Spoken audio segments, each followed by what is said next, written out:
Hi എല്ലാവർക്കും നമസ്കാരം. നമ്മളിന്ന് സംസാരിക്കാൻ പോകുന്നത് ബൈബിളിലെ ഏറ്റവും അവസാനത്തെ പുസ്തകത്തെക്കുറിച്ചാണ്. വെളിപാട് പുസ്തകം. ഒരുപാട് രഹസ്യങ്ങളും പ്രവചനങ്ങളുമൊക്കെയുള്ള ഒരു പുസ്തകമാണതല്ലേ? ഇതിലെ ഒരു കേന്ദ്ര കഥാപാത്രത്തിന്റെ പല പല മുഖങ്ങളെക്കുറിച്ചാണ് നമ്മളിന്ന് മനസ്സിലാക്കാൻ പോകുന്നത്. അപ്പോൾ നമുക്ക് തുടങ്ങിയാലോ? അപ്പോ ഈ പുസ്തകത്തിൽ നിറയെ പ്രവചനങ്ങളും ചിഹ്നങ്ങളുമൊക്കെയാണ്.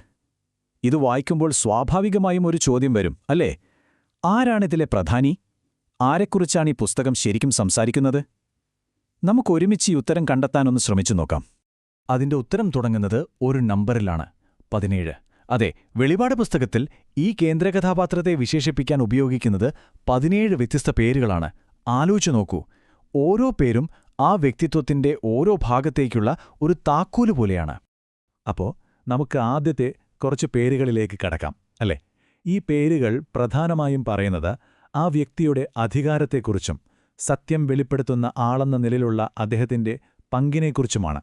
ആദ്യത്തെ പേര് വിശ്വസ്തനും സത്യവാനുമായ സാക്ഷി എന്നാണ്. ഇതിന് നല്ല ആഴമുള്ള ഒരർത്ഥമുണ്ട്. അതായത്, ദൈവത്തെക്കുറിച്ച് സാക്ഷ്യം പറയാൻ യോഗ്യനായ ഒരേ ഒരാൾ. എന്തുകൊണ്ടാണെന്നറിയോ? കാരണം ദൈവത്തെ നേരിൽ കണ്ടിട്ടുള്ള ഒരേ ഒരാൾ അദ്ദേഹം മാത്രമാണ്. ഇത് ശരിക്കും ബൈബിളിലെ മറ്റൊരു ഭാഗം വ്യക്തമാക്കുന്നുണ്ട്. അതായത്, ദൈവത്തെ ആരും ഒരുനാളും കണ്ടിട്ടില്ല, ഏകജാതനായ പുത്രൻ അവനെ വെളിപ്പെടുത്തിയിരിക്കുന്നു എന്ന്. അപ്പോ ഈയൊരു പേര് തന്നെ ദൈവവുമായുള്ള അദ്ദേഹത്തിന്റെ ആ ഒരു സ്പെഷ്യൽ ബന്ധത്തെയാണ് കാണിക്കുന്നത്. വെറുമൊരു ദൂതനല്ല, മറിച്ച് ദൈവത്തെക്കുറിച്ചുള്ള സത്യം നേരിട്ട് നമുക്ക് കാട്ടിത്തരുന്ന ആളാണ്. അടുത്ത പേര് മരിച്ചവരിൽ നിന്നുള്ള ആദ്യജാതൻ എന്നാണ്. ഇത് കേൾക്കുമ്പോൾ ഒരു സംശയം തോന്നാം. കാരണം ബൈബിളിൽ വേറെയും ആളുകളെ മരണത്തിൽ നിന്ന് ഉയിർപ്പിച്ചിട്ടുണ്ടല്ലോ, അല്ലേ? പക്ഷേ അവിടെയാണ് ഒരു പ്രധാന വ്യത്യാസം വരുന്നത്. അവരൊക്കെ പിന്നീട് വീണ്ടും മരിച്ചുപോയി. എന്നാൽ ഇദ്ദേഹത്തിന്റെ പുനരുത്ഥാനം അങ്ങനെയല്ലായിരുന്നു. അതൊരു പെർമനന്റ് വിജയമായിരുന്നു, മരണത്തെ പൂർണ്ണമായി തോൽപ്പിച്ച ഒന്ന്. അതുകൊണ്ടാണ് അദ്ദേഹത്തെ ഒരു പുതിയതരം ജീവിതത്തിന്റെ, അതായത് അനശ്വരമായ ജീവിതത്തിന്റെ ഒരു പ്രോട്ടോടൈപ്പ് അല്ലെങ്കിൽ തുടക്കക്കാരൻ എന്ന് പറയുന്നത്. ഇനി നമ്മൾ നോക്കാൻ പോകുന്നത് ശരിക്കും രസകരമായൊരു കാര്യമാണ്. ഒരേ വ്യക്തിയുടെ രണ്ട് വിപരീത സ്വഭാവങ്ങൾ കാണിക്കുന്ന രണ്ട് പേരുകൾ. ഒരേ സമയം കുഞ്ഞാടും സിംഹവും. അപ്പോ എന്താണ് ഈ കുഞ്ഞാടും സിംഹവും തമ്മിലുള്ള വ്യത്യാസം?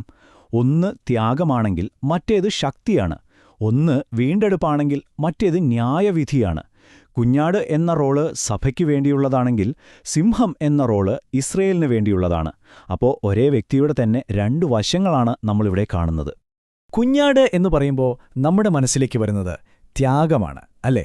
അറുക്കപ്പെട്ടവൻ, തന്റെ രക്തം കൊണ്ട് ജനങ്ങളെ വീണ്ടെടുത്തവൻ എന്നൊക്കെയാണ് വിശേഷണം. ഇത് സ്നേഹത്തിന്റെയും കരുതലിന്റെയും താഴ്മയുടെയും ഒക്കെ പ്രതീകമാണ്. തന്റെ അനുയായികൾക്ക്, അതായത് സഭയ്ക്ക്, അദ്ദേഹം ഒരു സ്നേഹമുള്ള ഇടയനാണ്. പക്ഷേ മറുവശത്ത് യഹൂദാ ഗോത്രത്തിലെ സിംഹം എന്ന പേര് നോക്കൂ. അത് തികച്ചും വ്യത്യസ്തമായൊരു ചിത്രമാണ് തരുന്നത്. ഇത് ശക്തിയുടെയും രാജാധികാരത്തിന്റെയും നീതിയുടെയും പ്രതീകമാണ്. വലിയ പ്രതിസന്ധികളുടെ സമയത്ത് തന്റെ ജനത്തെ സംരക്ഷിക്കാനും ന്യായവിധി നടത്താനും വരുന്ന ഒരു ശക്തനായ രാജാവ്. സിംഹം എന്ന ആ രാജകീയ ഭാവത്തിൽ നിന്ന് നമ്മൾ നേരെ പോകുന്നത് അദ്ദേഹത്തിന്റെ ഏറ്റവും വലിയ അധികാരത്തെ സൂചിപ്പിക്കുന്ന പേരുകളിലേക്കാണ്. വെളിപാട് പുസ്തകത്തിൽ ഒരു വലിയ യുദ്ധത്തെക്കുറിച്ച് പറയുന്നുണ്ട്. അതിന്റെ ഒരു ചുരുക്കം ഇങ്ങനെയാണ്: ഭൂമിയിലുള്ള രാജാക്കന്മാരെല്ലാം ഒരുമിച്ചുകൂടുന്നു. എന്നിട്ട് അവർ ഈ കുഞ്ഞാടിന്റെ അധികാരത്തെ ചോദ്യം ചെയ്യുന്നു. പക്ഷേ അവസാനം എന്ത് സംഭവിക്കും? കുഞ്ഞാട് വിജയിക്കുന്നു. ആ വിജയമാണ് അദ്ദേഹത്തെ പരമാധികാരിയാക്കി മാറ്റുന്നത്. ആ വിജയത്തിന് ശേഷമാണ് അദ്ദേഹത്തിന് കിട്ടുന്ന പേരാണ് രാജാതിരാജാവും കർത്താതികർത്താവും എന്നത്. പിന്നെ അതിന് മുകളിൽ മറ്റൊരധികാരമില്ല. ഭൂമിയിലെയോ സ്വർഗത്തിലെയോ എല്ലാ അധികാരങ്ങൾക്കും മുകളിലാണ് അവൻ എന്ന് പ്രഖ്യാപിക്കുകയാണ് ഈ പേര്.